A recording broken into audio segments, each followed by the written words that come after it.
मंत्र्यांनी अशी वक्तव्य करणं चुकीचे आहे असं फडणवीसांनी म्हणत कृषी मंत्री माणिकराव कोकाटे यांचे कान टोचलेले आहेत। सर्वात चांगली अर्थव्यवस्था महाराष्ट्राची असल्याचं फडणवीसांनी म्हटलं तर शासन भिकारी या कोकाटेंच्या वक्तव्यावर आता देवेंद्र फडणवीसांनी प्रतिक्रिया देत माणिकराव कोकाटे यांचे कान टोचले। ते काय बोलले हे मी ऐकलेलं नाही, तथापि मला असं वाटतं की जर त्यांनी असं वक्तव्य केलं असेल तर मंत्र्यांनी असं वक्तव्य करणं अतिशय चुकीचं आहे। पीक विम्याच्या संदर्भात आपण जाणीवपूर्वक निर्णय घेतला आणि त्याची पद्धती बदलली, कारण आपल्या लक्षात आलं की पीक विम्यामध्ये काही वर्षांमध्ये जरी शेतकऱ्यांना फायदा झाला तरी बहुतांश वर्षांमध्ये त्याचा अधिक फायदा हा कंपन्या घेत आहेत। मला असं वाटतं की अशा प्रकारचं वक्तव्य काही योग्य नाही आहे।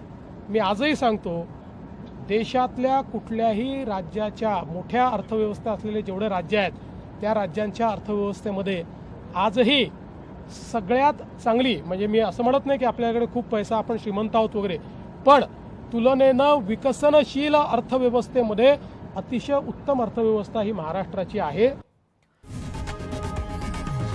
लोकशाही मराठी ऐका, पहा, जागरूक रहा।